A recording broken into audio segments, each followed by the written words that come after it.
Alhamdulillahi Rabbil Alameen. Assalatu wassalamu ala Rasulillah wa ala alihi wa ashabihi wa sallam ajma'in. Qala Allahu ta'ala fil Qur'anil Kareem. A'udhu billahi minash shaitanir rajeem. Bismillahir Rahmanir Rahim. Fa'aminu billahi wa rasulihi wan nuril ladzi anzalna wallahu bima ta'maluna khabir. Sadaqallahul azim. எல்லா புகழும் நம்மை படைத்து பரிபாலிக்கும் அல்லாஹ் சுப்ஹானஹு வ தஆலா அவன் ஒருவனுக்கே உரித்தாவதாக.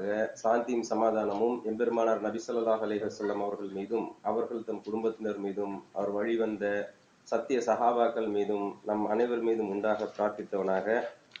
கண்ணியத்திற்குரிய சகோதர சகோதரிகளே, அஸ்ஸலாமு அலைக்கும் ரஹ்மத்துல்லாஹி வ பரகாத்துஹு.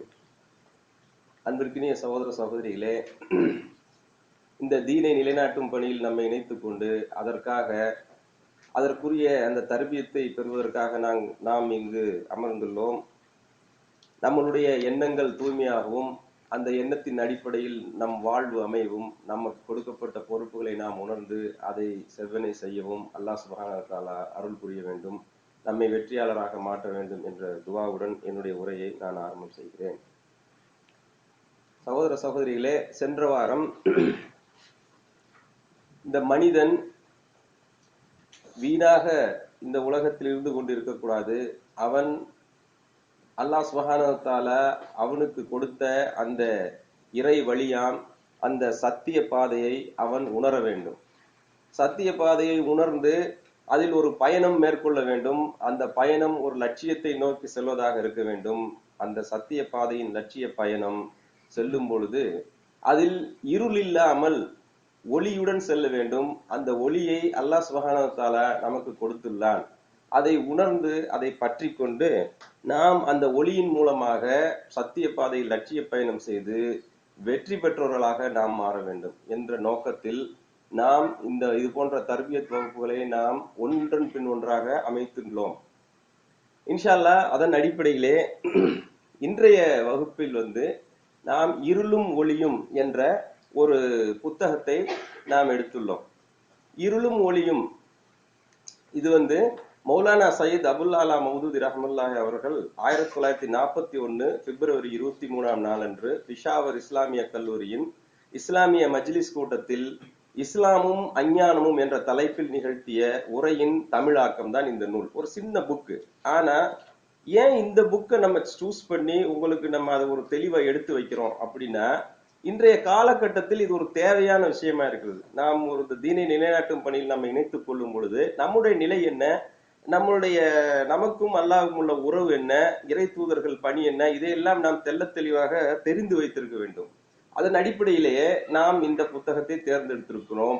அதற்கான காரணம் என்னவென்றால், ஏன் இந்த புத்தகத்தை தேர்ந்தெடுத்தோம் என்றால், அஞ்ஞான சித்தாந்தங்களை ஏற்றுக்கொள்வதால் உருவாகும் நடைமுறைகளுக்கும் அறிவார்ந்த சித்தாந்தமான இஸ்லாத்தை ஏற்றுக்கொள்வதால் உருவாகும் நடைமுறைகளுக்கும் இடையிலான வேறுபாடுகளை தர்க்க ரீதியாக, அதாவது எக்ஸாம்பிள் கொடுத்து ஸ்டெப் பை ஸ்டெப் அதாவது ஜாஹிலியத் அவர்கள் என்ன, காபிர்கள் எப்படி இருக்கிறார்கள், இப்ப கிறிஸ்டியன்ஸ் அவங்க எல்லாம் எப்படி இருக்கிறாங்க அப்படின்னு டைரக்டா பேர் சொல்லாம ஒரு ஆர்கியூமெண்ட் டைப்ல இங்க மௌலானா மௌதூதி அவர்கள் இங்க சொல்லி இருக்கிறாங்க. அதை நம்ம இங்க பார்க்க போறோம் இன்ஷா அல்லாஹ். இதுல பாத்தீங்கன்னா, இதுல நம்ம இந்த உரை முடிந்த பொழுது நமக்கு ஒளி என்றால் என்ன, இருள் என்றால் என்ன, ஒளியை எப்படி வாழ்வில் ஏற்றுக்கொள்ள வேண்டும் என்பதை நாம் தெளிவாக தெரிந்தவர்களாக இருக்க வேண்டும். இப்பொழுது நாம் உள்ள இருளும் ஒளியும் என்ற புத்தகத்துக்குள்ள போவோம். இதுல ஃபர்ஸ்ட்ல என்னன்னு பார்த்தோம்னா, மனிதன் இந்த உலகத்தில் படைக்கப்பட்டுள்ளார். அந்த மனிதன் தன்னுடைய வாழ்வை தொடர்ந்து மேற்கொள்ள வேண்டும் என்றால் தன்னை சுற்றி உள்ள பொருள்களை புரிந்து கொள்ள வேண்டும். அதை எப்படி புரிந்து கொள்கிறான்? ஒரு பரஸ்பர தொடர்பின் மூலம் புரிந்து கொள்கிறான். இப்போ உதாரணமா நம்ம பாக்குறோம், நம்ம கூட ஒருத்தர் இருக்கிறாருன்னா அவர்கிட்ட ஃப்ரெண்டா இருக்கிறதும் சரி, அவர்கிட்ட ஃப்ரெண்டா இல்லாம இருக்கிறதும் சரின்னா ஒரு புரிதலின் அடிப்படையில் இருக்கு. எந்த ஒரு பொருள் நம்ம சாப்பிடுறோம், இந்த சாப்பாடு எனக்கு பிடிக்கும் அப்படின்னு ஒரு புரிதல், இந்த சாப்பாடு எனக்கு பிடிக்காது அது ஒரு புரிதல், அதனால அதை விலக்கி விடுறோம், இதை நம்ம சாப்பிடுறோம். இது போன்ற ஒவ்வொரு விஷயங்களும் ஒரு தொடர்பு மூலம் புரிந்து கொள்கிறான். அதன் மூலம் அவற்றின் குணங்கள், இயல்புகள், தன்மைகள் பற்றியும் தெரிந்து கொள்கிறான். முதல்ல தொடர்பு, அது மூலமா அதனுடைய கேரக்டர்ஸ் எல்லாம் அண்டர்ஸ்டாண்ட் பண்ணிக்கிறான். அந்த புரிதலின் அடிப்படையில் சிலவற்றை அவர் ரிஜெக்ட் பண்றோம், சிலவற்றை ஏற்றுக்கொள்கிறோம். இது மனிதர்களிலும் சிலரை நாம் மதிக்கின்றோம், சிலரை அலட்சியப்படுத்துகிறோம், மேலும் சிலர் மீது அன்பு காட்டுகிறோம், சிலரை வெறுக்கின்றோம். இதெல்லாம் எப்படி ஒரு அண்டர்ஸ்டாண்டிங். இந்த அண்டர்ஸ்டாண்டிங் எப்படி ஆகுது? அந்த புரிதல் சரியாவதும் அந்த புரிதல் தவறாவதும் எந்த அடிப்படையில் அவன் புரிந்து கொண்டான் என்பதை பொறுத்தே அமையும் என்பதுதான் கருத்து. என்ன, அறிவின் அடிப்படையில் புரிந்து கொண்டோமா? ஒருத்தரை பாக்குறோம், அப்படியே ஆராய்ச்சி பண்றோம். இவருடைய ஹேபிட்ஸ் எப்படி இருக்கு, இவருடைய பழக்க வழக்கங்கள் எப்படி இருக்கு, இவருடைய வார்த்தைகள் எப்படி இருக்கு, சரி இதை வச்சு இவருடன் நாம் நண்பர்களாக இருக்கலாமா அப்படின்னு பாக்குறோம். அல்லது ஒரு மறுபடியும் உணவு தான், ஒரு உணவை பார்க்கிறோம், இதனால எவ்வளவு நமக்கு எவ்வளவு எனர்ஜி கிடைக்கும், இப்படிலாம் ஒரு அறிவை வச்சு அதன் அடிப்படையில புரிஞ்சுக்கிறோம். அடுத்ததாக ஊகம் அனுமானத்தின் அடிப்படையில் புரிந்து கொண்டிருக்கலாம். யூகிச்ச கஸ், இவங்க இப்படிதான் இருப்பாங்க, இந்த ஊர்ல இருந்து வந்தால் இப்படிதான் இருப்பாரு, அதனால இவங்க உங்களோட இப்படி இருக்கலாம் அப்படிங்கிற மாதிரி ஒரு ஊகம் அனுமானத்தின் மூலமாகவா, அல்லது புலனுணர்வின் அடிப்படையில் புரிந்து கொண்டேனா? அதாவது நம்முடைய சென்ஸ், என்னுடைய மனசுக்கு, எனக்கு மனசுக்கு சொல்லுது நல்லதா இருக்குன்னு, அதனால நான் இதை செய்யறேன் அப்படின்னு சொல்ற மாதிரி நாம புரிஞ்சுக்கிறோமா? அப்படிங்கிற அடிப்படையில தான் எல்லா வித தொடர்பும் இருக்கு. இப்ப ஒரு உதாரணத்துக்கு சொல்லுவோம், இது ஒரு உதாரணமா அவங்க விளக்கி இருக்காங்க. அப்படின்னா ஒரு நெருப்பு இருக்கு, நெருப்புடைய தன்மை, அதனுடைய விஷயம் எல்லாம் நமக்கு தெரியும். இத புலனுணர்வு பற்றி, அதாவது அவருடைய சென்ஸ், இந்த குழந்தை ஒண்ணு பாக்குது, அந்த குழந்தைக்கு அதனுடைய பேக்ரவுண்டு, நெருப்புடைய ரியாலிட்டி தெரியாது. ஆனா அதனுடைய புலனுணர்வு, அதனுடைய சென்ஸ் என்ன சொல்லுது அப்படின்னா, அது ஒரு விளையாட்டு பொருள், அதை போய் தொட்டு பார்க்கலாம், அதை தொட்டு பார்த்து விளையாடலாம் அப்படின்னு போகுது. போனா என்ன ஆகும் அது உங்களுக்கு தெரியும். இன்னொன்னு நெருப்பு இருக்கு, சில பேர் மனிதர்கள் என்ன பண்றாங்கன்னா, நெருப்பு, இந்த நெருப்பு சுடும், இந்த நெருப்புடைய பவர் இவ்வளவு ஹையா இருக்கு, அதனால இந்த நெருப்பு சுடுறது மட்டும் இல்ல, இது ஒரு பெரிய சக்தி, இது நம்மளை விட பெரிய பெரிய சக்தியானது, அதனால இதை என்ன பண்ணலாம், இது அப்படி வணங்கிருவோமே அப்படின்னு சொல்லிட்டு ஒரு ஊகம் வர்றது. அடுத்தது என்ன பண்ணா, அறிவு மூலமா அதை அந்த நெருப்புங்கிறது, நெருப்பு அப்படின்னா அதுக்கு ஒரு கெமிஸ்ட்ரி இருக்கு, அதுக்கு ஆக்சிஜன் வேணும், அது ஆக்சிஜன் இல்லாம எரியாது. நெருப்புங்கிறது டெம்பரேச்சரை ஏற்றும், டெம்பரேச்சரை ஏத்துனா அரிசி பாயில் ஆகும், சோறு சமைக்கலாம், ரொட்டி சுடலாம், இதை வச்சுட்டு இண்டஸ்ட்ரியில ஒர்க் பண்ணலாம். ஆனா இந்த நெருப்பை வேணும் போது ஏத்துக்கலாம், வேணும் போது ஆஃப் பண்ணிடலாம். இதுக்கு நமக்கும் உள்ள உறவு, அது ஒரு நெருப்பு, அது ஒரு பவர், அது ஒரு நமக்கு உதவி செய்யறதுக்காக கொடுக்கப்பட்டுள்ளது. அப்படிங்கறத எப்படி நாம இந்த மாதிரி புரிஞ்சுக்கிறோமோ, அது மாதிரிதான் நம்மளுடைய வாழ்க்கையினுடைய அடிப்படைகளை புரிஞ்சுக்கணும். வாழ்க்கையில அடிப்படையா சில பிரச்சனைகள் இருக்கும். மனுஷன் அப்படின்னாவே, அதாவது பிரச்சனைனா பண பிரச்சனை, அந்த பிரச்சனை, பேசிக் பிரச்சனைகள் என்ன அப்படின்னு நம்ம பார்த்தோம்னா, முதல்ல ஹூ am I? இந்த ஆக்சிடென்ட் ஆகி ஹாஸ்பிட்டல்ல படுத்திருந்தாங்கன்னா, அடிபட்டு எந்திரிச்சோன்னு அப்படி பார்ப்பான், நான் யாரு, இவர் யாரு, நான் எங்க இருக்கேன் அப்படிம்பாங்க. இது பார்த்தா ஒரு விளையாட்டா இருக்கும். ஆனா ஒவ்வொரு மனிதனும் தான் யார், தன்னுடைய நிலை என்ன, தான் எதற்காக இந்த உலகத்தில் இருக்கிறேன் அப்படிங்கிறத உணர்ந்தாங்க. உணர உணர உணர அவர் ஒரு உள்ளூரமா ஒரு பாதைக்கு போவார். அப்படி போகும்போது அவர் எந்த அடிப்படையில் இருக்கிறாரோ அந்த அடிப்படையை நோக்கி அவர் அது டைரக்ஷன் மாறிடும். அதுதான் அவங்க தர்க்க ரீதியா இங்க விளக்குறாங்க. தன்னை உணர்பவர்னா என்னன்னா, முதல்ல நான் யார், என் பொறுப்பு என்ன, என் அதிகாரம் என்ன, நான் அடக்குபவனா அடக்கி ஆள்பவனா, இந்த உடலும் உயிரும் தானாக வந்தவையா அல்லது யாராவது கொடுத்தார்களா, என் வாழ்க்கை வழிமுறைகளை நானே நிர்ணயித்துக் கொள்வதா அல்லது வேறொருவர் நிர்ணயிக்க வேண்டுமா அப்படின்னு சொல்லிட்டு முதல்ல தன்னை யார் அப்படின்னு உணரணும். தன்னுடைய பொறுப்பு என்ன, தன்னுடைய ஆதிக்கம் என்ன, யாருக்காவது பதில் கூற கடமைப்பட்டிருக்கிறோமா, இந்த எனக்கு ஒரு சட்டம் இருக்கிறதா, என்னுடைய வாழ்க்கையை நிலைநிறுத்துவதற்கு ஏதாவது விஷயம் இருக்கிறதா அப்படின்னு தன்னை பற்றி உணர்வது. அதுல நிறைய விஷயம் வந்துடும். என்னுடைய பர்சனாலிட்டி எப்படி, நான் எப்படி எடுத்துக்கணும், எப்படி ட்ரெஸ் பண்ணிக்கணும், எப்படிங்கிறதெல்லாம் தன்னதுல வந்துடும். அடுத்ததாக சுற்றுப்புறத்தை உணர்தல். ஏனென்றால் நாம் ஒரு சொசைட்டியா வாழ்றோம் அப்படின்னா அந்த சுற்றுப்புறத்தையும் நாம் உணர வேண்டும். அந்த சுற்றுப்புறத்தை எந்த அடிப்படையில் உணர வேண்டும்? தன்னை சுற்றியுள்ள பொருட்கள் யாரால் கட்டுப்படுத்தப்படுகின்றன, அவற்றின் மீது மனிதனுக்கு ஏதாவது அதிகாரம் இருக்கிறதா?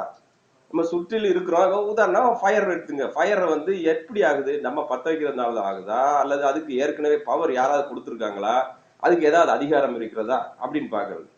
இந்த சுற்றுப்புறத்துல இருக்கிறதெல்லாம் பார்த்த பிறகு மனித தன்மையின் பொருள் என்ன, மனுஷனா பிறந்திருக்கோம், நம்மள மாதிரியே இன்னொருத்த 4 பேர் மனுஷனா இருக்காங்க, ஆண்கள் இருக்கிறாங்க, பெண்கள் இருக்காங்க, இவங்களுக்குள்ளே உள்ள அன்பு எப்படி செலுத்துறது, பரஸ்பர உறவுகள் எப்படி வைக்கிறது, இதெல்லாம் எப்படி நம்ம உருவாக்குறது, இதெல்லாம் எப்படின்னு பாத்தீங்கன்னா இந்த வாழ்வின் அடிப்படை பிரச்சனைகள்ல வந்து இது இந்த பிரபஞ்சம், இந்த உலகம், இந்த யூனிவர்ஸ் அப்படியே உட்கார்ந்து யோசிக்கிறான். இந்த யூனிவர்ஸ் இருக்கு, அதுல இருக்கு, பூமி இருக்கு, எல்லாமே இருக்கு, இதுல நான் இருக்கிறேன், என்னுடைய தகுதி என்ன அப்படின்னு யோசிக்க ஆரம்பிச்சா அது வந்து ஒரு டைரக்ஷன்ல அவங்க எடுத்துட்டே போகும். அப்ப இந்த கேள்விகளும் பிரச்சனைகளும் மனித வாழ்வின் அடிப்படையாக இருக்கிறது.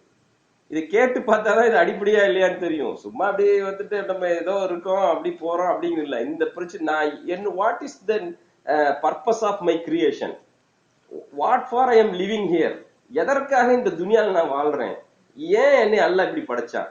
துன்பம் வரும்போது சில பேர் அல்லாஹ் என்னை ஏன் இப்படி துன்பத்துக்குள்ளான படைச்சான் அப்படின்னு தான் சொல்லுவாங்க. ஆனா சாதாரண நேரத்தில் அதை நம்ம எப்பயாவது சிந்திச்சிருக்கிறோமா? அதை சிந்தித்து பார்த்தோம் என்றால் அந்த விடையை இந்த மனிதன் எப்படி புரிந்து கொள்கிறானோ அதை வைத்து அவன் குடும்பம் மாறுகிறது, அந்த வைத்து சமூகம் மாறுகிறது. இப்படியாக அந்த புரிதல்களின் அடிப்படைகள் தான் இருக்கிறது. ஆனால் இந்த பிரச்சனைகளுக்கான பதில், அவற்றை பற்றிய உண்மை மனிதனின் புலனறிவுக்கு அப்பாற்பட்டதாக இருக்கிறது. இது பாத்தீங்கன்னா மனிதனுடைய புலனறிவுனா இதனால என்ன பண்ணுவாங்கன்னா, நீங்க போயிட்டு அந்த இந்து மதத்துல போய் அவங்க கேட்டாங்கன்னு வச்சுங்களேன், அவங்க வந்து நதி மூலம் ரிஷி மூலத்தை பத்தி எல்லாம் கேட்க கூடாது அப்படிம்பாங்க. இது பகுத்தறிவாளர்கள்ட்ட போனா நீ கேள்வி கேட்டுட்டே பதில பத்தி இது பண்ணாத, பகுத்தறிவு பிறக்கிறதெல்லாம் கேள்விகள் பிறந்ததினால் தான் அப்படின்னு சொல்லிட்டு அவன் அப்படி சொல்லிட்டு இருப்பான். ஆனால் ஹக்கீகத்து உண்மையில் என்ன நடக்கிறது, இது நமக்கு தெரியாத விஷயம். இது நம்ம பிறக்கும் போதும் சொல்லித்தரப்படுறது இல்ல, இதை படிச்சும் தெரிந்து கொள்ள முடியவில்லை. ஒவ்வொரு மனிதனும் தானே எளிதில் தெரிந்து கொள்ளும் அளவுக்கு தெளிவாகவும் இல்லை. இதனால் இவை குறித்த உண்மைகளை மக்கள் என்ன பண்றாங்கன்னா விதவிதமாக புரிந்து வைத்திருக்கிறார்கள். அதுல அவர்களுக்கு நிறைய கருத்து வேறுபாடும் வருகிறது. அப்ப என்ன ஆகும்னா, இந்த கருத்து வேறுபாடு வரும்போது இந்த பிரச்சனைகளை எல்லாம் இப்படிலாம் மனுஷங்க எவ்வளவு வருஷமா இருக்காங்க, பலதரம் பிரச்சனைகளை பார்த்து பார்த்து பல அறிஞர்கள் பலர் எல்லாரும் சொல்லி கடைசியா ஒரு 3 வழி, ஒரு 3 கான்செப்ட் தான் வந்து இந்த பிரச்சனைகளுக்கான பதிலை கொடுக்கக்கூடியதாக உள்ளது. அது என்ன? முதல்ல வந்து மனிதன் தன்னுடைய புலனுணர்வால் உணர்ந்து நம்பி ஒரு புரிதலை ஏற்படுத்திக் கொள்வது.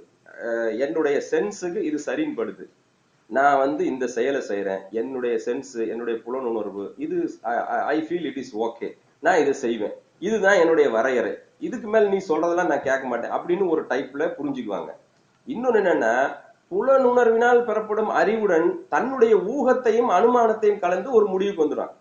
என்னுடைய சென்ஸ் இது சொல்லுது, ஆனா அதனுடைய அந்த நேச்சரை பாரு, நான் வந்து என்னுடைய சென்ஸுக்கு வந்து ஒரு சாமி நல்லதா தெரியுது, ஆனா அதனுடைய கம்பீரத்தை பாரு, அதனுடைய பெர்சனாலிட்டியை பாரு, அப்போ அது நம்மளோட எவ்வளவு மடங்கு சக்தி வாய்ந்தது, அதனுடைய நான் அடிபணிஞ்சிருவேன் அப்படின்னு சொல்ற மாதிரி ஒரு நேச்சர் பெறுது. மூன்றாவது ஒரு இருக்குது, மனிதர்களை மனிதர்களுக்கு சொல்வதற்காக மனிதர்களுக்கு தேர்ந்தெடுக்கப்பட்ட இறைவனால் படைத்த இறைவனால் தேர்ந்தெடுக்கப்பட்ட இறை தூதர்கள் அவங்க மனிதர்கள் சொல்றாங்க, தங்களிடம் இந்த மாதிரி கேள்விகளுக்கான பதில்லாம் இருக்கு, இந்த விஷயங்களுக்கு பதில் இருக்குது, அதை நீங்க ஏற்றுக்கொள்ளுங்கள், நீங்கள் சொல்வதுதான் எங்கள் வேலை, ஏற்றுக்கொள்ளாதும் உங்களுடைய சக்திக்கு தகுந்தது, நீங்கள் நம்புங்கள் அப்படின்னு சொல்லுவாங்க. அப்ப இந்த 3 முறைதான் உலகத்துல இருக்குது. அப்ப இந்த 3 முறையில வந்து நீங்க தள்ளி நின்னுங்க.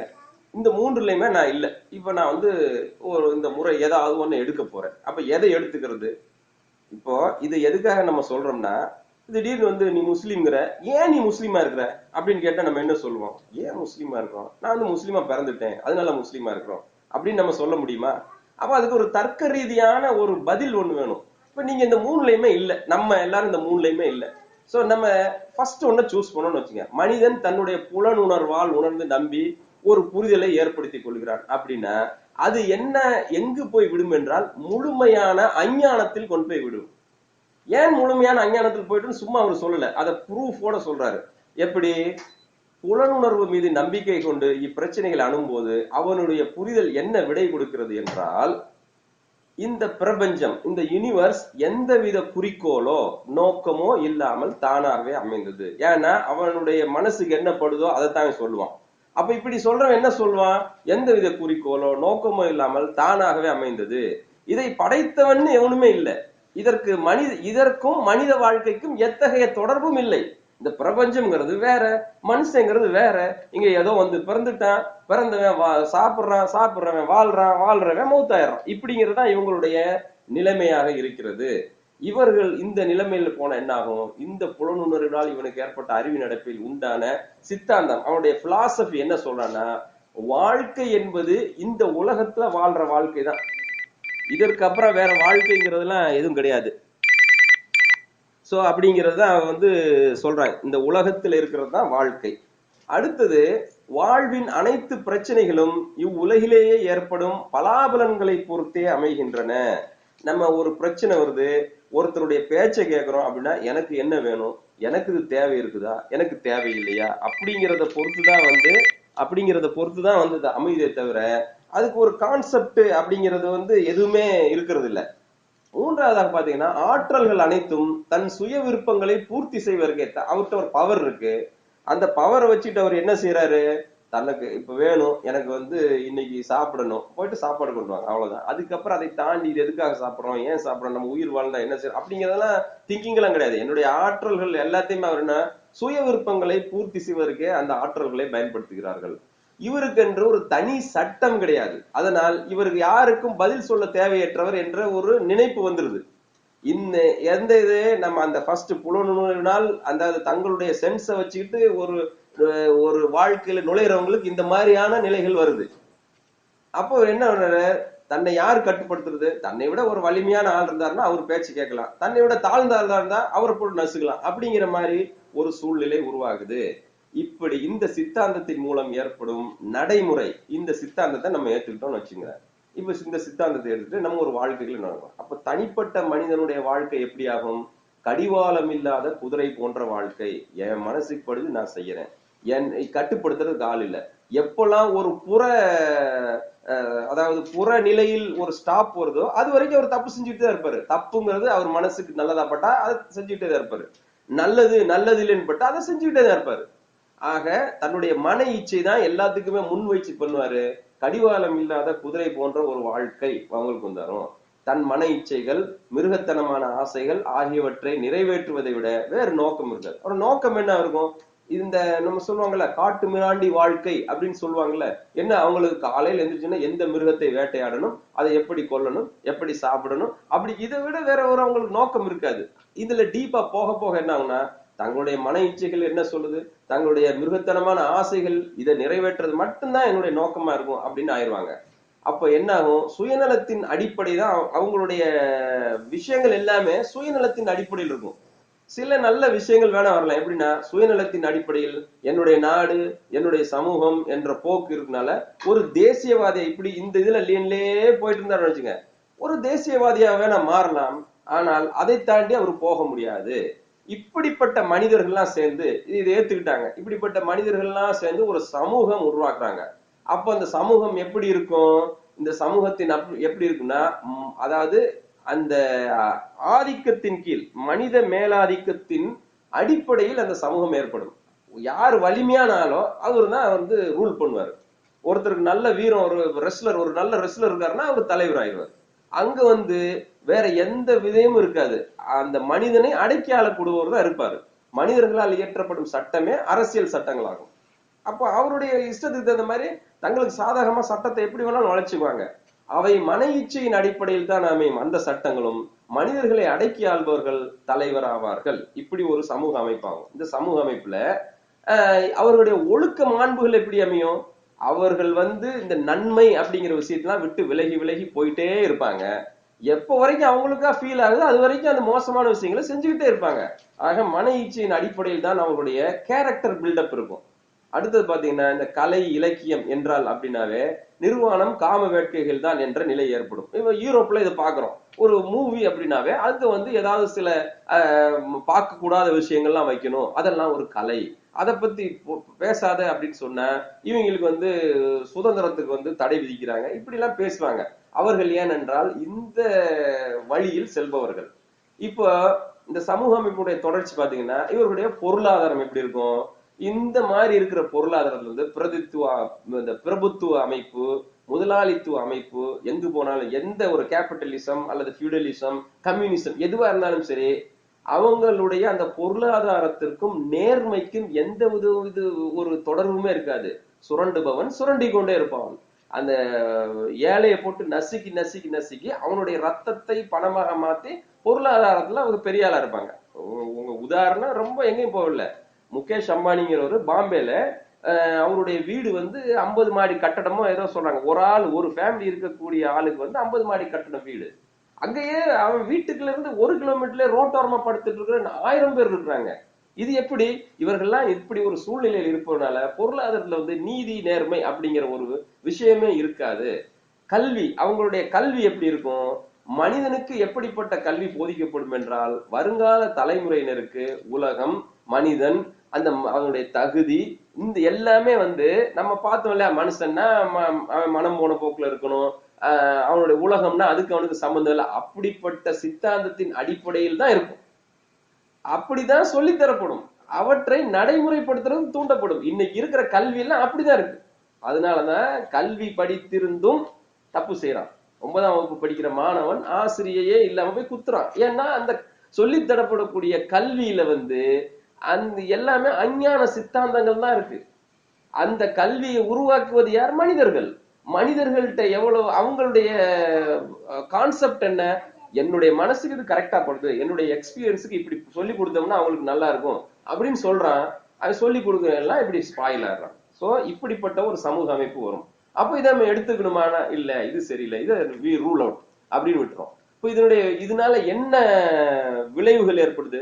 இப்படி எல்லாரும் சேர்ந்து ஒரு சொசைட்டி உருவாயிருந்தா இப்படி வந்துட்டாங்க. இந்த புலனுணர்வால் பெறப்படும் அறிவை மட்டும் கொண்டு இப்பிரச்சனையில் தீர்க்க முயலும் போது குறுகிய தேசியவாதம். குறுகிய தேசியவாதம்ங்கிறது என்ன? நீ கேரளா ஆளு, நான் தமிழ்நாட்டுக்காரு, தமிழ்நாட்டுக்காருல நீ மதுரைக்காரு, நான் கோயம்புத்தூர்காரு, மதுரையில நீ அந்த தெருவுக்காரன் இந்த தெருவுக்காரன், இப்படிங்கிற ஒரு சின்ன குறுகிக்கிட்டே போகும். கடைசியா ஏன் குடும்பம் ஓம் குடும்பம், குடும்பத்துக்குள்ள நீ வேற நான் வேற இப்படிங்கிற ஒரு, ஏன்னா அவங்களை கட்டுப்படுத்துறதுக்கு ஒரு சட்டமோ ஒரு நியதி எதுவுமே இல்லை. அடுத்தது ஏகாதித்யம், சர்வாதிகாரம், அடக்கியாளும் தன்மை, இது வரும். போர், அராஜகம், ஆக்கிரமிப்பு, இதெல்லாம் வந்து தலைவிரித்தாடும். பிற சமூகங்களை நசுக்குதல். இது பாருங்க, இந்த மாதிரி ஒரு கொள்கையில் இருப்பவங்க பிற சமூகங்களை வந்து துச்சமா மதிப்பாங்க. அவர்கள் கொஞ்சம் மேல வரும்போது அவங்களை நசுக்க பார்ப்பாங்க. இப்படிப்பட்ட தீய கொள்கைகள் உருவாகி மனித குலத்தை நாசம் செய்துவிடும். எது? புலனுணர்வால் நம்ம புரிந்து கொள்ளக்கூடிய அந்த வழிமுறை. இப்போ அந்த இதை நம்ம எடுத்துக்கல, ஓகே இது நமக்கு ஒத்து வராது அப்படின்னு. இப்ப இரண்டாவது வழிமுறை. இரண்டாவது வழிமுறை என்ன? புலனுணர்வுடன் அனுமானம். என்னுடைய சென்ஸ் சொல்லுது, and I guess it may be like this, ஒரு கெஸ் அதுவும் வருது. அப்ப வாழ்வின் அடிப்படை பிரச்சனைகளை தீர்ப்பதற்குரிய இரண்டாவது வழிமுறை புலனுணர்வினால் பெறப்படும் அறிவோடு ஊகத்தையும் அனுமானத்தையும் கலந்து பிரச்சனைகளுக்கு ஒரு முடிவு காண்பது. இப்படி பண்ணினாங்கன்னா இது என்ன ஆகுதுன்னா ஒரு 3 விதமான கருத்து வருது. இது இந்த ஒரு விஷயத்தை வச்சுக்கிட்டு, என்னுடைய சென்ஸ் அண்ட் கெஸ் வச்சுக்கிட்டு நான் ஆராய்ச்சி பண்ணும்போது என்னுடைய படைப்பு, என்னுடைய வாழ்க்கை, என்னுடைய இந்த பிரபஞ்சம், என்னுடைய தகுதி, இதை பற்றி நான் சோதிச்சு பார்த்தா ஒரு 3 விதமான கருத்து வருது. முதல் கருத்து என்ன வருதுன்னா இணை வைத்தல் அப்படின்னு வருது. ரெண்டாவது என்ன வருதுன்னா துறவரம்னு வருது. மூன்றாவது அனைத்திரை ஆல் இஸ் ஒன், எல்லாம் தான், எம்மதமும் சம்மதமே அப்படிங்கிற ஒரு சூழ்நிலை உருவாகுது. அப்ப இந்த 3ஐயும் தனித்தனியா நம்ம ஆராய்ச்சி பண்ணி பார்த்தோம்னா, அப்ப இணை வைத்தல் இதனுடைய தத்துவம் என்ன? இந்த பிரபஞ்சம் அதன் அமைப்பும் இறை அதிகாரத்திற்கு உட்பட்டவை. ஒரு படைச்சவர் ஒருத்தர் இருக்காரு, அவருடைய அதிகாரத்துக்கு உட்பட்டவைதான். ஆனால் ஓர் இறைவனிடம் இல்லை, பல்வேறு சக்திகள், பல்வேறு கடவுள்கள் கையில் இருக்கிறது. ஆக்குவதற்கு ஒருவர், அழிப்பதற்கு ஒருவர், காப்பதற்கு ஒருவர் அப்படிங்கிற மாதிரி ஒரு சித்தாந்தம் உருவாகுது. கடவுள், இந்த கடவுள்களின் தயை இருந்தால்தான் மனுஷன் வெற்றி அடைய முடியும். இந்த கடவுள்களின் தயை இல்லைன்னு வச்சுங்க, அவர்கள் வந்து தோல்வி அடைந்துருவார். ஆக இந்த கடவுளர்களின் இந்த டிஃபரெண்ட் கடவுள் இருக்காங்களே, ஒரு வர்ண பகவான் இன்னைக்கு வந்துட்டு தமிழ்நாட்டுல மழை பெய்யலன்னு போய் யாகம் பண்றாங்க. எது கேட்டா வர்ண பகவான சந்தோஷப்படுத்துறோம் அப்படின்னு. அப்ப வர்ண பகவான் சந்தோஷமானோன்னு அவரு வாயு பகவான் வந்தாருன்னா காத்தடிச்சு மேகத்தையெல்லாம் கொண்டு போயிடுறாரு. சோ இதெல்லாம் எப்படி அவங்க அந்த கஸ்ல என்ன பண்றாங்க? ஒரு மழை பெய்யுது, அது நம்ம விட அதிகமான சக்தி, இது மழை வந்து இறைவன் தான் கொடுக்குறான். ஆனா இது வந்து ஒரு இறைவனால செய்ய முடியாது, அவனுக்கு அவ்வளவுலாம் பவர் கிடையாது, இதுக்குன்னு ஒரு தனி ஒரு ஆள் ஒருத்தர், இன்னொரு இறைவன் இருக்காரு, அவர்கிட்ட அந்த அட்மினிஸ்ட்ரேஷனை கொடுத்துருக்காரு அப்படின்னு நினைக்கிறதுனால இது என்ன? அது கடவுளர்களின் தயை அல்லது தயையின்மையை பொறுத்தே மனிதனின் வெற்றி தோல்வி லாப நஷ்டம் எல்லாம் ஆகுது. இப்படி இருக்கனால இதன் விளைவு என்ன ஆகுது? இணை வைத்தலுடைய விளைவு என்ன ஆகுது? மனித வாழ்வு ஊகங்களின் அடிப்படையிலேயே அமைகிறது. கற்பனை, நம்பிக்கை, கற்பனை, அச்சம் அப்படிங்கிற இதவே நினைச்சுக்கிட்டு மனித சக்தி வீணாகுது. மனிதன் ஒரு அல்லாஹ்வால் கொடுக்கப்பட்ட ஒரு சக்தி வாய்ந்த ஒரு உயிரினம். அவனுக்கு பல ஆற்றல்களே அல்லாஹ் கொடுத்துருக்கான். இதை நம்ம இஸ்லாமியர் நம்புறோம் வச்சுங்க. இப்ப நம்ம 3க்கு வெளியில இருந்து இதை பாக்குறோம். பார்க்கும்போது இது இந்த இணை வைத்தலோட முதல்ல என்ன ஆகுதுன்னா, ஊகங்கள் அடிப்படையில் இருக்கிறதுனால கற்பனை ஒரு அதாவது ஒரு கடவுள் ஒரு வர்றாரு, இவர் சக்தி வாய்ந்தவர் நினைக்கிறார். ஆனா அந்த கடவுளுக்கு மனுஷன் மாதிரியே தலை இல்லை. விநாயகர் சொல்ல யானை மாதிரி தலை இருக்கு. அப்ப அதை பார்த்தோம்னா அவனுக்கு இவரு நல்லது செய்வார் போல, அல்லது ஒரு அச்சம் வருது. இவர் ஏதாவது எதிர்த்து பேசினா யானை மாதிரி மிதிச்சாலும் மிதிச்சிருவாரு அப்படிங்கிற மாதிரி ஒரு இது வருது. இப்படியான நம்பிக்கை நம்ம போய் இந்த தர்கால போயிட்டு இந்த கபர்ல போய் நேர்த்திக்கடன் பண்ணி ஒரு தொட்டியை கட்டி வச்சோம்னா நமக்கு குழந்தை வந்துடும் அப்படின்னு நம்பிட்டு போற மக்கள். அதே மாதிரி கற்பனையில ஒரு அச்சம். நம்ம இந்த சாமியை பத்தியோ அல்லது இந்த அவுளியாக்களை பற்றி ஏதாவது சொல்லிட்டோம்னா நம்மளை கண்ணை பிடிங்கி போடுவாங்களோ அல்லது கை கால் முடங்கி போயிருமோ இப்படின்னு ஒரு அச்சம். இப்படியான ஒரு அச்சம் ஆகிடும். இதனால என்ன ஆகுது? தன்னுடைய ஆற்றலை பத்தி சிந்திக்கிறதே இல்ல ஆளுங்க. தன்னுடைய ஆற்றலை பத்தி சிந்திக்காம எப்ப பார்த்தாலும் இதுவே யோசிச்சுட்டு இருக்கான். அப்ப அதனால என்ன ஆகுது அப்படின்னா, பூஜை புனஸ்காரம் சடங்கு சம்பிரதாயங்கள் தோன்றி மூட நம்பிக்கைகள் வழிகின. ஒருத்தனுக்கு உடம்பு சுகம் இல்ல, 2 நாள் டாக்டர் போறான், டெம்பரேச்சர் இறங்கல. இன்னும் 2 நாள் டாக்டர் போறான், டெம்பரேச்சர் இல்ல. உடனே போனோடனே ஒரு சொல்றாரு, உனக்கு சனியம் பிடிச்சிருக்கு, பூஜை செஞ்சா சரியா போயிடும் அப்படின்னு. ஒண்ணு சரி, என்ன செய்யணும்? அதுக்கு ஒரு ஏதாவது 4 ஐட்டம் வாங்கிட்டா, தேங்காய் பழம் அதுக்கு ஏதாவது வாங்கிட்டா கூட 1000 ரூபாய் வை, சரியா போயிடும். இப்படியான செய்யும் போது அப்ப அவன் சதா இதவே நினைச்சிட்டு இருக்கான். பூஜை செஞ்சுட்டு வந்துட்டோம், நமக்கு சரியாயிரும். அதே மாதிரி சடங்கு சம்பிரதாயம், நீ வெள்ளிக்கிழமையான காலையில இதை செய்யணும், சனிக்கிழமை இங்கிட்டு போகணும், ஞாயிற்றுக்கிழமை சூரிய நமஸ்காரம் பண்ணணும். இப்படியாக சடங்கு சம்பிரதாயங்கள் தோன்றி அதாவது வாழ்க்கையில பகுத்தறிவுக்கும் அல்லாஹ் கொடுத்த நம்முடைய சிந்தனை சக்திக்கும் ஒரு சம்பந்தம் இல்லாத ஒரு மூட நம்பிக்கைகள் வளர்ந்து விடுகின்றன. இப்போ இதனால என்ன ஆகுது?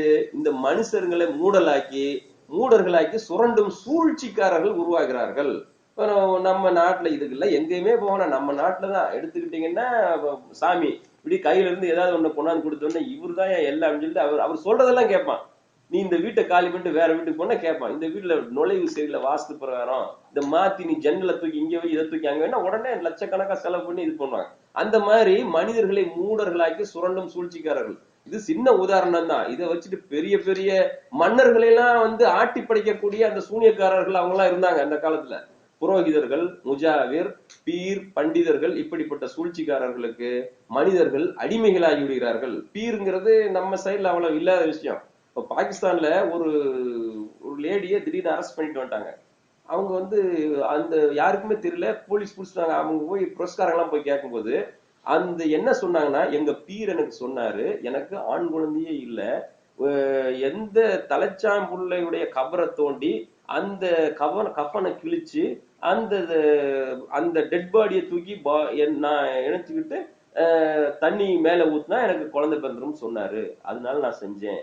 அப்ப செய்யும் போது எனக்கு அன்பு இருந்தா கை கால்லாம் பிச்சுட்டேன்னா வேணா. அவங்களோட பீருடைய விஷயத்துக்கு அவ்வளவு அடிமையா இருக்கிறாங்க. அவர் என்ன சொன்னாலும் செய்யணும் அப்படிங்கிறது. அவங்கள பிடிச்ச அப்புறம் உள்ள போட்டு அது ஒரு பெரிய கேஸ் நடந்துருந்தது. அப்படியான ஒரு சூழ்நிலைகள் இருக்குது. கல்வி அஞ்ஞான கல்வியாக இருக்கும்.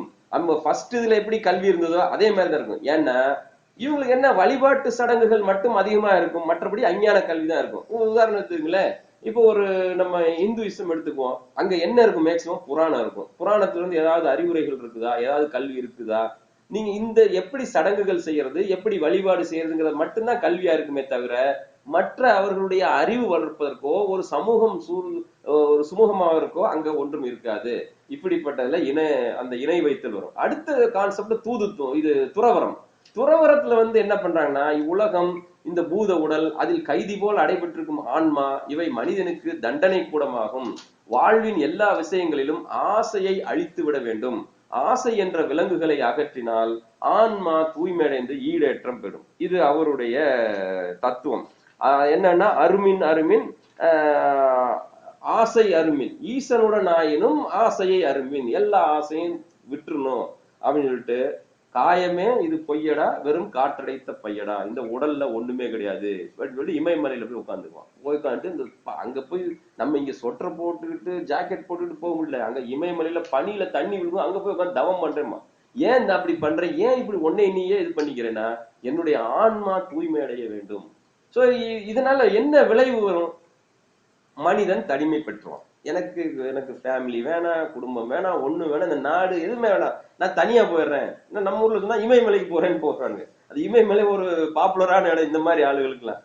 அடுத்தது, நல்ல மனிதர்கள் உலக காரியங்களிலிருந்து அகன்று விடுவதால் இந்த ஊர்ல இருக்கிற மற்ற விஷமிகள்லாம் என்ன பண்ணுவாங்கன்னா, அந்த ஆளும் திறனை எடுத்துக்கிட்டு மக்களை நசுக்குவார்கள். இந்த சித்தாந்தத்தின் மீதே மக்களுக்கு எதிர்மறையான தாக்கம் ஏற்படும். இவங்க என்ன சாமியார் சாமியார் போயிடறான், புள்ள குட்டிகளை பாக்குறதுல, இவங்க எல்லாம் என்ன பண்ணுவான் அப்படின்னா, அந்த சித்தாந்தத்தின் மீதே ஒரு ஆப்போசிட் இது வந்துடும். அடுத்ததாக, உணர்வுகளுக்கும் மனித இயல்புகளுக்கும் இடையே ஒரு போராட்டம். இது நேச்சர். மனிதர்கள் பிறந்தது அந்த ஆசை ஒரு லிமிட் வரைக்கும் வச்சுக்கிறது தான். அதை அறுத்து விட்டு செல்லும் என்றால் தன்னுடைய கேரக்டர்ல இருந்தே அது மாறுபடுறது. அது எப்பவுமே வந்து போராட்டம் நடந்து கொண்டேதான் இருக்கும். இப்ப அடுத்ததாக வர்றது அணைத்திரை கொள்கை. இதனுடைய தத்துவம் பாத்தீங்கன்னா, எல்லா பொருட்களும் ஒரே பரம்பொருளின் வெறி தோற்றங்கள். இவ்வுலகில் மனிதனும் பிரபஞ்சத்தில் உள்ள அனைத்தும் உண்மையானவை அல்ல, அனைத்தும் ஒரு மாயை. ஒரே பரம்பொருள் தான் உண்மையானது. அது தன்னை வெளிப்படுத்த மற்ற நம் இவ்வுலகில் காணும் அனைத்தையும் சாதனங்களாக்கி இருக்கிறது. இது கொஞ்சம் உங்களுக்கு புரிஞ்சுக்கிறது கஷ்டமா இருக்கும். அதாவது இது இந்துத்துவ இதுல பாத்தீங்கன்னா, அதாவது அத்துவைதம் துவைதம் அப்படின்னு ஒரு இருக்கு. அது இங்க சொல்ல வேண்டியது இல்ல, அது நான் உங்களுக்கு புரிஞ்சுக்கிறதுக்காக சொல்றேன். அந்த துவைதம் பிரின்சிபல் பிரகாரம் போனா இப்படிதான் பேசுவாங்க. அதாவது உன்னை படைத்தவன் உன்னுள் இருக்கிறான், நீயே நீ அவனுள் இருக்கிறாய், அவன் உன்னுள் இருக்கிறான். அங்கேயே நமக்கு புரியாது. அடுத்தது சொல்லுவான், உன் மனதை திறந்து வைத்தால் அவன் மனதை திறந்து வைப்பான், நீ அவனுடன் சங்கமமாகலாம், சங்கமமாகிவிட்டால் நீங்கள் அவன் நீதான், நீ அவன் தான்மா. ஆளை விடுறான், ஓடிட்டு வந்துருவானுங்க. ஆனா அப்படி நிறைய பேர் ஃபாலோயர்ஸ் இன்னைக்கு இந்தியால இருக்கிறாங்க. அதுக்கு பெரிய சங்கர மடங்கள் அப்படிலாம் நிறைய இருக்கு. சோ அதான் இப்படிப்பட்ட விளைவு, இதனால வர்ற விளைவு என்ன ஆகும்?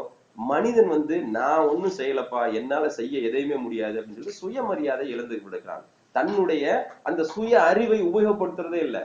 அதனால தன்னால் செய்ய வேண்டிய வேலை எதுவும் இல்லை, எந்த முயற்சியையும் மேற்கொள்ள வேண்டியதில்லை, அனைத்தும் பரம்பொருளின் செயல், அதுவே இயக்குகிறது அப்படிங்கிற ஒரு இதுக்கு வந்துடுறான். அப்போ இது மாதிரி இருக்கும்போதுதான் இப்படிப்பட்ட ஆளுக்கும் ஒரு நாத்திகர்களுக்கும் ஒரு தடவை டக்கஃபார் வந்துருச்சு. பேசிக்கிட்டே இருக்கும்போது அந்த நாத்திகர் ஓங்கி அடிச்சிடறான். அப்போ என்னையா பேசிட்டே இருக்கும்போது அடிச்சுன்னா, நான் அடிக்கவில்லை, என்னை அந்த பரம்பொருள் ஆக்கி விட்டது அப்படின்னா. இப்படியான ஆர்குமெண்ட்ஸுக்கு வர அவங்களுக்கு பதில் சொல்றதுக்கு வேற வார்த்தைகள் இல்லை. சோ இவங்களுடைய அடுத்தது என்ன? இச்சைகளுக்கு அவர்கள் அடிமையாகி விடுவார்கள். அவர்களுடைய மன இச்சைக்கு அடிமையாக, என்னுள் இயங்கிக் கொண்டிருக்கும் பரம்பொருளே என்னை இட்டு செல்கிறது, நான் எதுவும் செய்ய வேண்டியதில்லை, எந்தவித முயற்சியும் செய்யவில்லை, என்னை இயக்கினால் நான் செல்வேன், என்னை இயக்கவில்லை என்றால் நான் இருப்பேன் அப்படின்னு சொல்லிட்டு அந்த தத்துவம் அது. ஆக இந்த இரண்டு தத்துவத்தையும் உரசி பார்த்தாச்சு. இது ஃபிட் ஆகல, இது மனித வாழ்வுக்கு ஃபிட் ஆகல. மூன்றாவது ஒரு தத்துவம் இருக்கிறது இந்த உலகத்தில் உள்ளது. அது என்ன? அது இஸ்லாம். நாம் இஸ்லாமியர்களாக இருக்கிறோம். இந்த தத்துவத்தை அறிவுபூர்வமாக நம்ம அதெல்லாம் சரியில்லை, அதெல்லாம் நம்ம பிறப்பினால் இஸ்லாமியர்கள் ஆனது ஒரு ஒரு டிகிரி கிடையாது. இஸ்லாத்தை நாம் புரிந்து கொள்கின்றோமா, புரிந்து அதை நடைமுறைப்படுத்துகின்றோமா அப்படிங்கறதான் பாயிண்ட் இல்லையா? ஆக அந்த இரண்டு தத்துவங்களும் நம் வாழ்க்கையில் நடைமுறைக்கு ஒத்து வராதுன்னு பார்த்துட்டோம். அப்படின்னா இஸ்லாம் என்ன சொல்லுது? அதனுடைய அதாவது நம்ம வெளியிலிருந்து அதை உள்ள பாக்குறோம். அதனுடைய தத்துவம் என்ன? இப்பிரபஞ்சம், மனிதன் மற்றும் பூமியில் உள்ள அனைத்தும் தற்செயலாக உருவானவை அல்ல, இவற்றை ஒருவன் படைத்தான், அவன் அல்லாஹ். அவன் பிரபஞ்சத்தின் அனைத்து பொருள்கள் மீதும் ஆற்றல் உள்ளவன், அவன் அதை நிர்வகிப்பவன், உரிமையாளன், யாருடைய இணையோ துணையோ இல்லாமல் தனி அதிகாரியாக இருப்பவன். அனைத்து அதிகாரமும் அவனுடையதே, அதை மீற யாருக்கும் உரிமை கிடையாது. மனித அந்தஸ்து என்பது இந்த பிரபஞ்சத்தில் மனிதன் பிறந்து விட்டான் என்றால் அவனுடைய அந்தஸ்து என்பது அவனுக்கு அடிமையாக இருப்பதுதான். மனிதன் தானாக தனக்கென்று ஒரு வாழ்க்கை முறையை தீர்மானிக்க முடியாது. தன் உடல், அதன் அனைத்து ஆற்றல்கள் எல்லாவற்றையும் தான் தோன்றித்தனமாக உபயோகப்படுத்த முடியாது, தன் விருப்பப்படி பயன்படுத்த முடியாது. மாறாக இவற்றை அருளியவன் விருப்பத்திற்கேற்பவே அவற்றை பயன்படுத்த வேண்டும். தங்கள் பரஸ்பர தொடர்பு சம்பந்தமாக ஒரு மனிதனுடன் எப்படி பழக வேண்டும், ஒரு மனிதனுக்கு எப்படி கொடுக்க வேண்டும், ஒரு மனிதனிடம் எப்படி பெற வேண்டும், இதையெல்லாம் விதிகளும் திட்டங்களும் அதாவது தானே அமைத்துக் கொள்ள முடியாது. அவற்றை இறை சட்டங்களின்படியே ஏற்படுத்த வேண்டும்.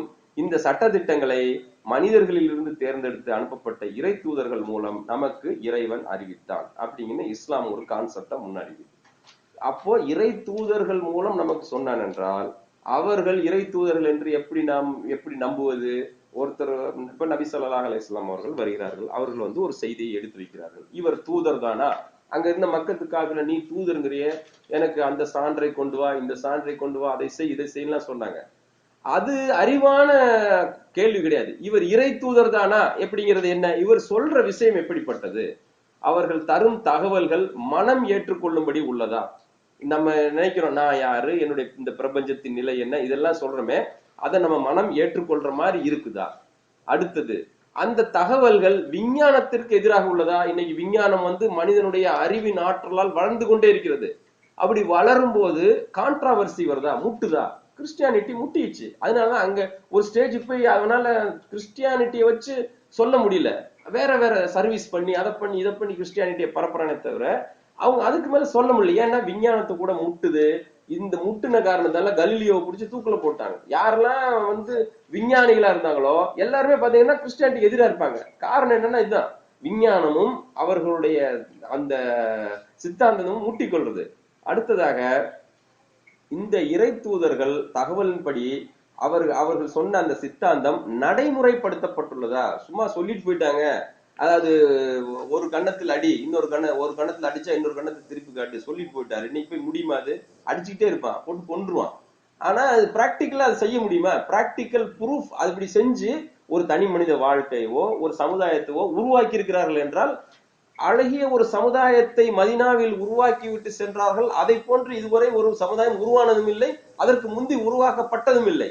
அப்படியாக அது ஒரு பிராக்டிக்கல் ப்ரூஃப் இருக்கு. இதெல்லாம் இருப்பதனால் அவர்கள் சொன்னது நபி ஸல்லல்லாஹு அலைஹி வஸல்லம் அவர்களை இறை தூதர் அப்படிங்கிற இந்த இங்க வச்சு நம்ம ஃபிட் பண்றோம். அதுக்கு எவ்வளவோ விஷயங்கள் இருக்கு. ஆனா நம்ம இந்த நிலையில இங்க வச்சு பார்க்கும்போது அவர் இறை தூதர் தான் இருப்பாரு. இவரை போன்று முதலில் வந்த அனைவர்களும் இறை தூதர்களாகத்தான் இருந்தார்கள். அவர்கள் சொன்ன விஷயங்கள் வேணா மனிதர்களால் மாறப்பட்டிருக்குமே தவிர, ஆனால் இறை தூதர்கள் தான் என்பதை நாம் நம்ப வேண்டும். இந்த கேள்விகளுக்கெல்லாம் ஆம் என்று பதில் தெரிந்தால் அதை முழுமையாக ஒப்புக்கொள்வதும் அவற்றை கடைபிடிப்பதும் மனிதனுக்கு கடமையாக மாறுகிறது. சும்மா நான் வந்து ஓகே அவர் இறை தூதர் தான், அவர் சொன்னதுதான் சரின்னு சொல்லிட்டு ஃபர்ஸ்ட் செகண்டுக்கு போயிட்டோம்னு வச்சுங்க, அப்ப அதுல ஒண்ணு விஷயம் மறுபடியும் அஞ்ஞான கான்செப்டை கொண்டாந்து வச்சுக்கிட்டு எம்மதமும் சம்மதம் தான்ங்கிற கான்செப்டை கொண்டாந்து வச்சுக்கிட்டோம்னா அப்புறம் அது வந்து ஒரு தீர்க்கமான முடிவா இருக்காது. அப்போ இந்த அவர்கள் கருத்துக்கள்ல இன்னும் என்ன புரிந்து கொள்கிறோம்? நம்ம இப்ப பாருங்க, நீங்க வந்து வெளியிலிருந்து இஸ்லாத்தை பார்ப்பது போன்று இப்ப அவர்களுடைய கருத்துக்களில் இன்னும் என்ன புரிஞ்சு கொடுக்கிறோம் என்றால், உலக ஆட்சியின் எல்லா பணிகளும் ஓர் ஒழுங்குடன் நடைபெறுவதை காண்கிறோம். இது நம்ம பார்க்கிறோம், உணர்கிறோம். ஆனால் அந்த ஆட்சியாளன் அல்லாஹ் நமக்கு தென்படுவதில்லை. ஏன்? அது ஒரு சோதனை. மனிதன் தனக்கு கொடுக்கப்பட்ட அனுமானிக்கும் சக்தி, புத்தி, பகுத்தறிவு ஆற்றல், தேர்ந்தெடுக்கும் சக்தி கொண்டு அல்லாஹ்வை அவன் உணர வேண்டும். அப்படி பார்த்தோம்னா ரெண்டாவது பார்த்தா நல்லவர்கள் நசுக்கப்படுவதும் தீயவர்கள் சுகபோகமாக வாழ்வதும் ஒரு சோதனை தான். ஒருத்தவன் பார்த்தீங்கன்னா நபி ஸல்லல்லாஹு அலைஹி வஸல்லம் இந்த செய்தியை சொன்ன போது மக்கால இருக்கிறவங்க எல்லாம் ஜாலியா இருந்தாங்க. இவரை ஒரு பக்கம் உதச்சிக்கிட்டே இருந்தா அவனுக்கு ஒண்ணுமே ஆகல, அவன் நல்லா தான் இருந்தான். மேலும் மேலும் வியாபாரம் பெருகிட்டு நல்லா தான் இருந்தான். இன்றைக்கும் நான் பாத்தீங்கன்னா முஸ்லிம்களை அடிக்கிறவங்க கொல்றவங்க எல்லாம் நல்லா இருக்கிறான். இப்ப ஊர்ல எத்தனையோ வந்து குஜராத் கலவரம், அங்க எத்தனையோ பேரை வந்து கொண்டுட்டாங்க, அவன் எல்லாம் பார்த்தா நல்லா தான் இருக்கிறான். அதுக்காக அந்த சித்தாந்தத்தை வந்து நம்ம ஏதோ பிரச்சனை இருக்குன்னு நினைக்கிறதா? இல்லை. அவர்கள் சொல்வதிலிருந்து நாம் புரிந்து கொள்வது என்ன? இது ஒரு சோதனை. அப்ப இறை தூதர்கள் சொன்னதை மனப்பூர்வமாக ஏற்று அதற்கேற்றவாறு நடந்து கொண்டால் சோதனையில் நாம் வெற்றி பெறுவோம். அதற்கு மாற்றமா நான் இல்லையே, அவர் சொன்ன மாதிரி ஒண்ணு நடக்கலையே, நான் இஸ்லாத்தை ஏத்துக்கிட்டேன், எனக்கு நல்லதே ஒண்ணு வரலையே, நான் வறுமை எனக்கு மாறவே இல்லையே, எனக்கு அப்படிங்கிற ஒரு மனோபாவம், இது நம்மளுடைய லெவலுக்கு சொல்றேன், இதுல எவ்வளவோ இருக்கு. அப்படி ஒரு மனோபாவம் வந்து விட்டால் நாம் நம் சோதனையில் தோல்விதான் அடைவோம். ஆக மனிதனுக்கு புவியில் உள்ள அதிகாரம் சில பொருட்களை வசப்படுத்தி கொடுப்பதற்கெல்லாம் ஒரு தேர்வுக்காகத்தான். அதனுடைய கால அவகாசம், அந்த தேர்வுக்குரிய கால அவகாசம் நம்முடைய வாழ்வு காலம் என்பதை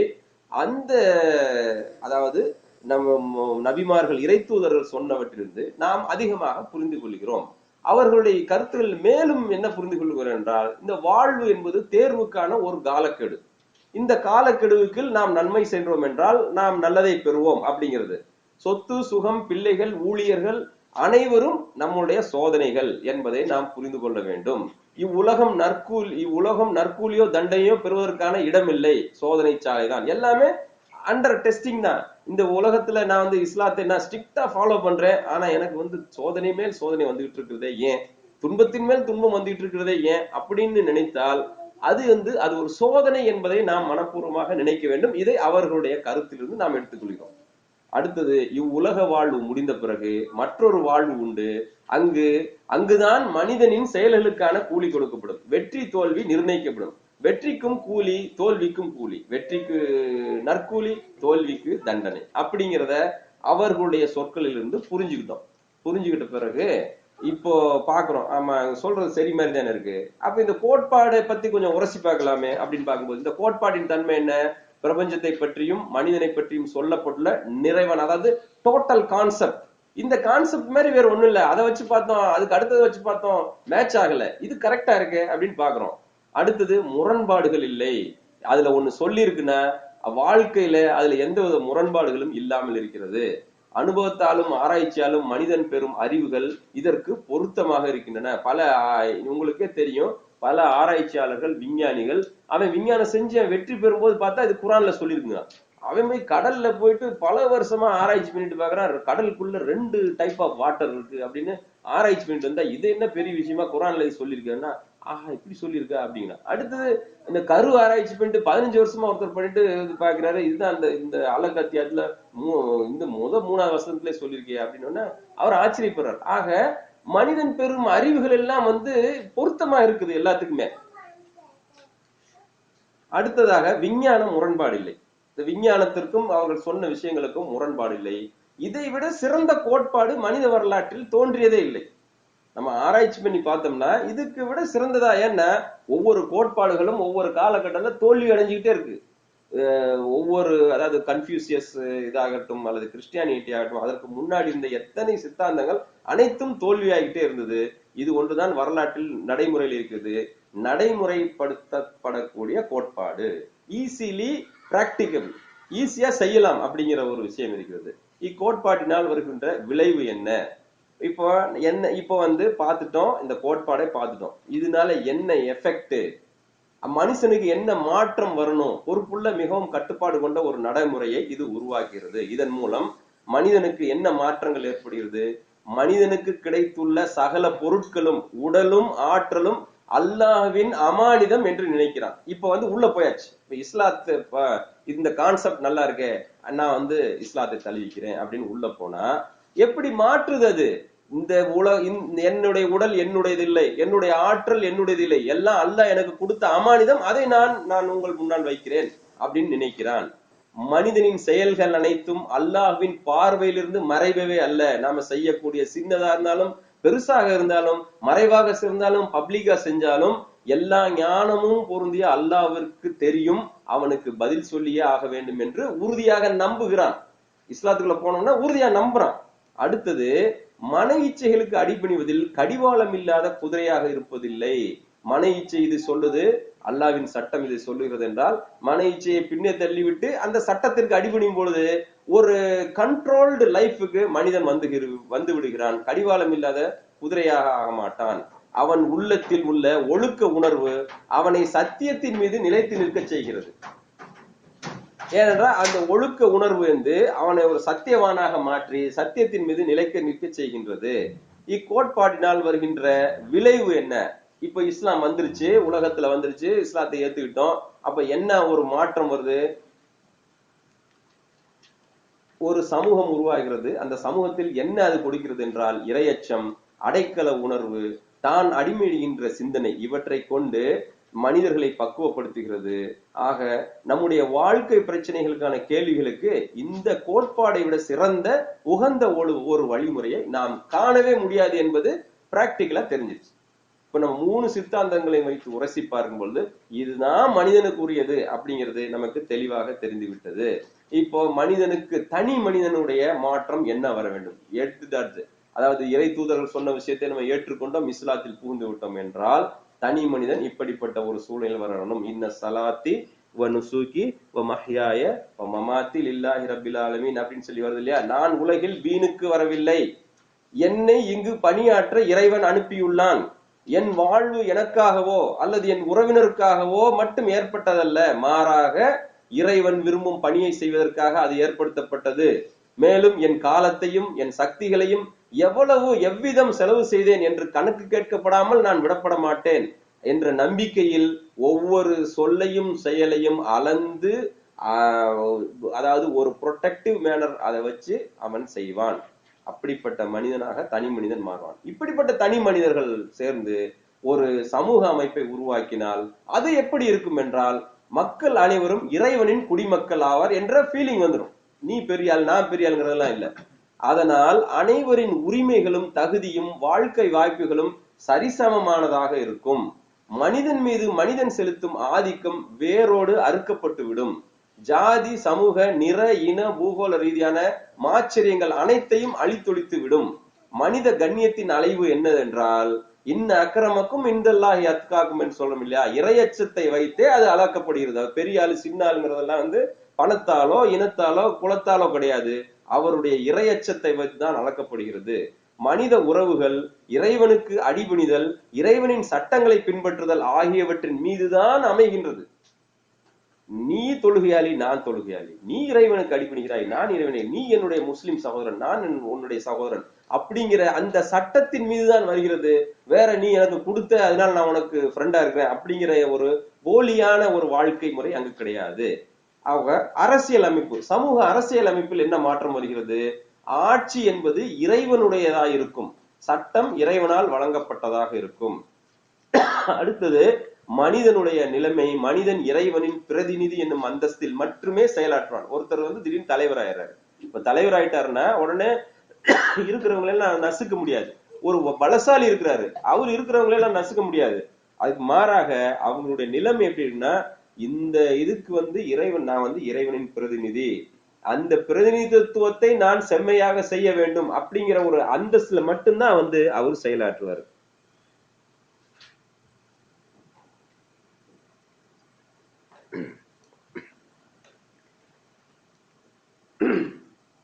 அப்படி ஒரு ஆட்சி இருந்தா அந்த ஆட்சியின் நிர்வாகம் முழுவதிலும் இறையச்சம், இறை வழிபாடு ஆகியவற்றின் உயிரோட்டம் தான் இருக்கும் அங்கு. அடுத்ததாக மக்களுள் மற்றவர்களை காட்டிலும் சிறந்த ஒழுக்கம் உள்ளவர்கள் கையிலேயே அதிகாரங்கள் வழங்கப்படும். இது ஒரு முக்கியமான விஷயம். நம்ம முதல் சித்தாந்தத்துல என்ன பார்த்தோம்?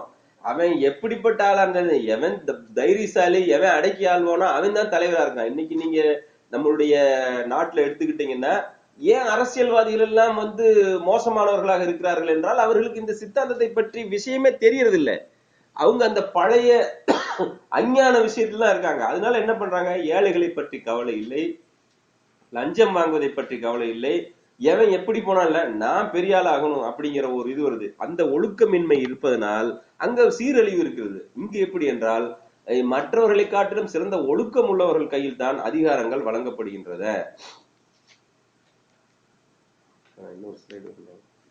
ஆக சகோதர சகோதரிகளே, நம்ம இந்த பார்த்த விஷயத்தில் இருந்தெல்லாம் நாம புரிந்து கொண்டது என்னவென்றால், ஒரு 3 சித்தாந்தங்களை நாம் உரசி பார்த்தோம். அந்த 3 சித்தாந்தங்களின் மூலமாக நம்மளுடைய நிலை இப்பொழுது எப்படி இருக்கிறது, நாம் ஏற்றுக்கொண்டுள்ள இந்த இஸ்லாத்தை நாம் புரிந்திருக்கின்றோமா, நம்முடைய நிலையை பற்றி நாம் புரிந்திருக்கின்றோமா, இந்த உலகத்தை நாம் அறிந்து வைத்திருக்கின்றோமா, இதை முதலாக வைத்துக் கொள்வோம். இப்பொழுது இஸ்லாத்திற்குள்ள வந்துவிட்டோம். இஸ்லாத்திற்குள் வந்துவிட்டோம் என்றால் இஸ்லாம் சொல்கின்றபடி நாம் வாழ்கின்றோமா, அந்த வாழ்க்கை இஸ்லாத்தின் அடிப்படையில் இருக்கிறதா? இவற்றையெல்லாம் அங்க எப்படி நான் யார், இந்த சமூகம் யாருன்னு கேள்வி கேட்கப்பட்டதோ அதே போன்று இஸ்லாத்திற்குள் வந்துவிட்டால் இந்த கேள்விகளை நாம் தொடர்ந்து கேட்டுக்கொண்டே இருப்பவர்களாக இருக்க வேண்டும். இப்போ இன்னொரு விஷயம் நான் உங்களுக்கு சொல்லிக்கொள்ள விரும்புறேன். நீங்க இந்த கோர் குரூப் எடுக்கிறதே இந்த ஜமாத்தை பத்தி சொல்றதுக்கும் அதுக்கு தானே அப்படின்னு தானே நினைச்சிட்டு இருந்தோம். நீங்க ஒரு ஜெனரல் கான்செப்ட் தர்றீங்களே அப்படின்னு உங்கள் மனதில் லேசா ஒரு சந்தேகம் இருக்கலாம். சகோதர சகோதரிகளே, இது என்னன்னா, முதலில் நாம் நம்மை புரிந்து கொள்ள வேண்டும். இரண்டாவது, நம்முடைய சமூகத்தை புரிந்து கொள்ள வேண்டும். மூன்றாவது, நாம் சேர்ந்திருக்கும் இந்த தீனை புரிந்து கொள்ள வேண்டும். நம்ம எங்க இருந்தாலும் சரி, நம்ம ஜமாத்ல இருக்கிறோம், எனக்கு ஒரு காலம் வருது, என்னால ஜமாத்தில் பணிபுரிய முடியல, நான் வேற தனியா இருக்கிறேன், எனக்கு எனக்கு ரொம்ப கஷ்டங்கள்லாம் இருக்கு அப்படின்ற. அப்படி இருந்தாலும் இந்த நிலையிலிருந்து மாறுபற்றவே கூடாது. இது பேசிக் கான்செப்ட். இதுக்கு அப்புறம் நம்ம ஜமாத்ல ஒரு கூட்டமைப்பாக என்ன செய்ய போறோம், எது பண்ண போறோம் அப்படிங்கறதெல்லாம் நம்ம பார்க்கலாம். ஆனா இதெல்லாம் பேசிக்கான திங். ஏன் நீ இந்துவை வெறுக்கிறேன்னா இந்த காரணங்கள். ஏன் நீ கிறிஸ்டியானிட்டியை பிடிக்கலன்னு சொல்லனா இது காரணம். ஏன் நீ புத்த மதத்தை நீ விரும்பலன்னு சொல்லனா இது காரணம். நீ எம்மதமும் சம்மதமே ஏன் நீ ஒத்துக்க மாட்டேங்கிற அப்படின்னு சொன்னா இதெல்லாம் இந்த மாதிரி கான்செப்ட் இருக்கு. எப்படி நான் எம்மதமும் சம்மதமும் ஒத்துக்க முடியும்? இதனுடைய கேரக்டர் டிஃபரெண்ட், அதனுடைய கேரக்டர் டிஃபரெண்ட் இருக்கும்போது எப்படி நான் எம்மதமும் சம்மதம் எடுத்துக்க முடியும்? நம்ம ஆர்கியூ பண்ணணும். இந்த ஆர்கியூமெண்ட் பேசிஸ்ல இந்த இது வைத்திருப்பதனால் தான் இந்த புத்தகத்தை நாம் தேர்வு செய்தோம். அன்புக்குரிய சகோதர சகோதரிகளே, இந்த தீனை நிலைநாட்டும் பணியில் நாம் இணைந்துள்ளோம். அதற்காக ஒரு ஜமாத்துடன் சேர்ந்து செயலாற்ற இணைந்துள்ளோம்.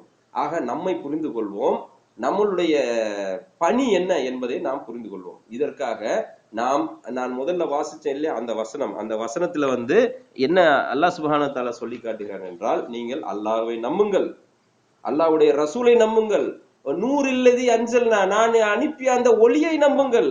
அந்த ஒளியை நீங்கள் நம்புகிறீர்களா இல்லையா, அந்த நம்பிக்கையின் அடிப்படையில் செய்கிறீர்களா இல்லையா என்பதை நான் அனைத்தும் அறிந்தவனாக இருக்கிறேன். வல்லாஹு பிமா தஅமலூன கபீர் அப்படி என்று அந்த வசனத்தில் சொல்லி காட்டுகின்றான். ஆக சகோதர சகோதரிகளே, நம்மளுடைய பணியை நாம் உணர்ந்திருக்கின்றோம், நம்மளுடைய பணியுடைய மெத்தடாலஜியும் நாம் உணர்ந்திருக்கின்றோம். அந்த ஈமான் நம்மை ஒரு இருட்டறையில் வைத்து விடாது. அந்த ஈமான் நம்மை ஒரு க்ளோஸ்டு ஹவுஸ்க்குள்ள வச்சிடாது. வெளியில் நாம் செல்வோம், இந்த தீனை நிலைநாட்டுவோம். இந்த தீனை நிலைநாட்டும் பணிக்காக நம்மை நாமே இணைத்துக் கொள்வோம். இந்த நம்பிய விஷயங்களை நாம் நடைமுறைப்படுத்துவோம். நடைமுறைப்படுத்துவதை நபி ஸல்லல்லாஹு அலைஹி வஸல்லம் அவர்கள் எப்படி நமக்கு சொல்லி காண்பித்தார்களோ அந்த முறையில் நாம் நடைமுறைப்படுத்துவோம் என்பதை நாம் ஒரு உறுதிமொழி போன்று எடுத்துக்கொண்டு புரிந்து கொண்ட விஷயங்களை நாம் நம் வாழ்க்கையில் நடைமுறைப்படுத்த வேண்டும். அதற்கு அல்லாஹ் சுப்ஹானஹு வ தஆலா அருள் புரிய வேண்டும். ரப்பனா அத்மிம் லனா நூரனா வஃபிர் லனா இன்னக அலா குல்லி ஷைஇன் கதீர். ரப்பனா ஆத்தினா ஃபித் துன்யா ஹஸனத்தன் வ ஃபில் ஆখিরাতি ஹஸனத்தன் வ கினா அஸாபன்னார்.